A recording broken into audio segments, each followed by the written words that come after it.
मदहोश हो जाता है। अभिमान व्यक्ति का सर्वनाश ही करा देता है। उसी प्रकार शराब के नशे में होकर और बंदीर पन्ना भाई के कमरे में प्रवेश के लिए तत्पर है। इस सीन का आप लोग आकलन करें।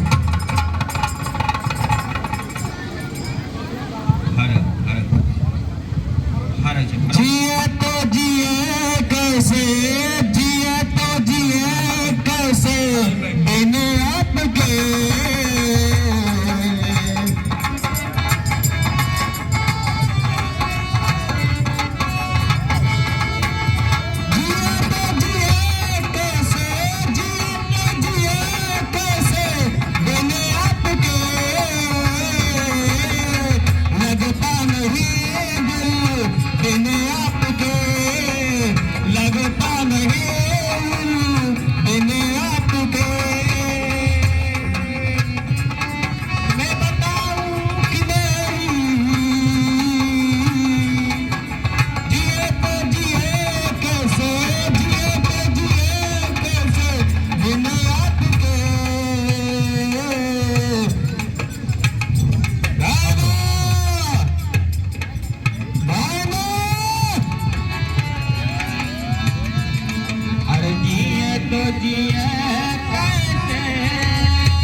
केवल एक धायमा है, एक धायमा पन्ना।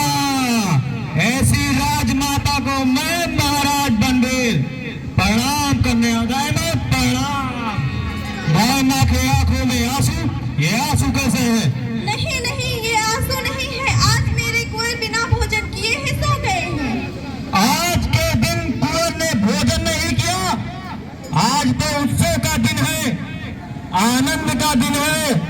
और पता है, मेरे महल में 300 सामंतों ने भोजन किया है। और कीरत बारी को देखा आपने? जूठल पत्तल उठाते उठाते उनके हाथ जिंदगी भर के लिए थक गए। कहाँ है युवराज? लाओ, मैं उन्हें अपने हाथों से भोजन करा दूं। कुंवर सो गए हैं, वे किसी के हाथ से भोजन नहीं करते। ओ भाई ना होना, भाई ना। वैसे आज सोना का नाच नहीं देखा आपने? कितना अच्छा नाचती है। मैंने कहा था कि आज अपना ये खूबसूरत नृत्य महारानी और उदय सिंह को जरूर दिखाना आई थी ना आपके पास? वहाँ आई थी, शायद तुम्ही ने उसे भेजा था, लेकिन कुंवर जी का जी अच्छा नहीं था, इसलिए मैंने उन्हें नहीं भेजा। जी अच्छा नहीं था? और आज का दीपदान भी नहीं देखा आपने? मेरे लिए देखने की बात नहीं है, करने की बात है। ओ भाई ना, तो मंगल कामनाओं की देवी है देवी। वह चित्तौड़ का दीपदान करके चित्तौड़ का कल्याण करेंगी। वैसे मैं भी तो चित्तौड़ का कल्याण ही करूंगा। भाई ना, मैं तुम्हें एक जागीर देना चाहता हूँ, जहाँ तुम्हारे लिए तुलजा भवानी का मंदिर बनेगा। मंदिर लोग तुम्हें उतनी श्रद्धा से देखेंगे कि तुम में और तुलजा भवानी में कोई फर्क नहीं होगा। बंदी, मुझे जागीर नहीं चाहिए। महाराजा बलबीर नहीं कहा, मेरे कह देने से तुम देवी हो गई। यह तलवार, इस पर रक्त क्यों लगा है? रक्त तो तलवार की शोभा होती है भाईमा, और बिना रक्त के कोई तलवार भी तलवार कहलाती है। यह अनंत सुहाग से भरी है। जिस प्रकार स्त्रियों के मस्तिष्क पर बड़ी सौंदर्यता हो लेकिन सिंदूर ना हो तो उनका सौंदर्य अच्छा नहीं लगता, उसी प्रकार इस तलवार पर रक्त ना हो तो यह तलवार अच्छी नहीं लगेगी। यह तलवार म्यान में रक्त। क्यों, तुम्हें तलवार से डर लगता है? चित्तौड़ में किसी को तलवार से डर नहीं लगता है। और भाईमा होने पर तुमने इतनी ममता आ गई कि तुमसे खाली म्यान में तलवार नहीं देखी जा सकती है। कहाँ है उदय सिंह, कहाँ है? यह नहीं होगा, यह नहीं होगा महाराज बलबीर। जागीर नहीं चाहती? नहीं।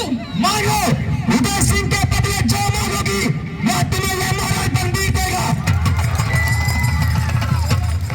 राजपुतानी व्यापार नहीं करती महाराज, या तो अगर भूम पर चढ़ती है या फिर चिता पर।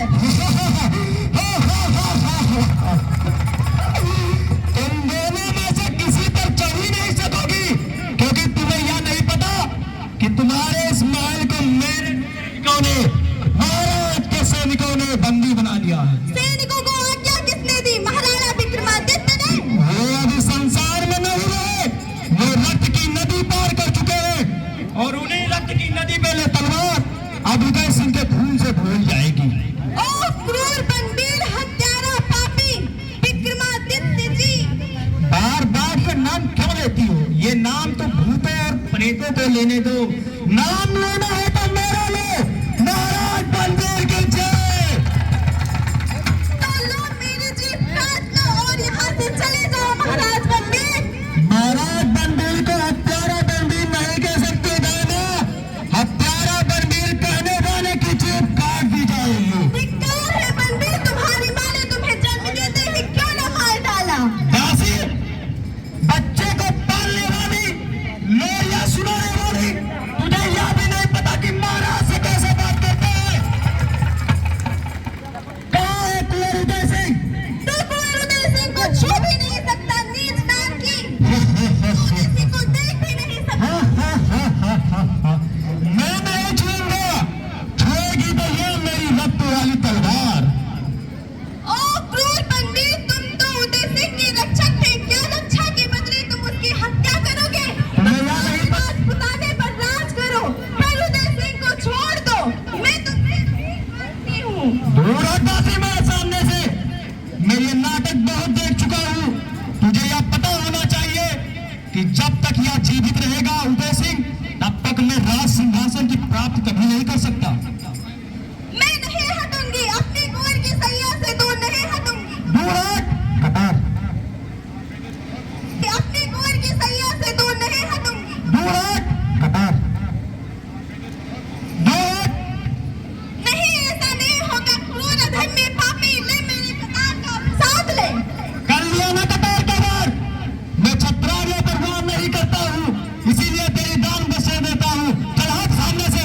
अब बहुत सोते हुए बालक पर तलवार उठाते हुए तेरा हृदय तुझे धिक्कारता नहीं है पापी। अरे भाई वाह वाह, तूने बच्चे को नींद में सुला दिया है ताकि उसके मरने का एहसास ना हो, उसको यह ना पता लगे कि मैं आज मर रहा हूं। हा हा हा हा हा हा। आज मैं इसका दीपदान करूंगा। जिस प्रकार उन स्त्रियों ने यमराज के सामने, जिस प्रकार उन स्त्रियों ने तुलजा भवानी के सामने दीपदान किया था, वैसे आज मैं यमराज के सामने इस चंदन उदय सिंह को, इस उदय सिंह को यमराज के सामने बलिदान करता हूँ। नहीं, मेरे कुंवर को कुछ नहीं हो सकता। ये दीपदान कहीं ना कहीं बहुत इमोशनल कहानी है। अगर इसके ऊपर देखा जाए, ये पन्ना धाय की आंखों को, ये बलिदान को दिखाता है। एक महान स्त्री, एक नौकरानी स्त्री थी, एक नौकरानी, साधारण सी नौकरानी। कौन माँ अपने बच्चे को दान कर देती है? और उसका कर्तव्य देखिए, उस महारानी ने, उस धाय माँ ने अपने बच्चे चंदन को लिखा दिया ताकि उसको बनबीर को पता न लगे। और इसी प्रकार ये नाटक का प्रस्तुतिकरण इसी प्रकार है कि किसी भी कार्य को कीजिए अपने फर्ज से कीजिए, फर्ज से कभी मुक्त मत होजिए। धन्यवाद। जय हिंद, वंदे मातरम।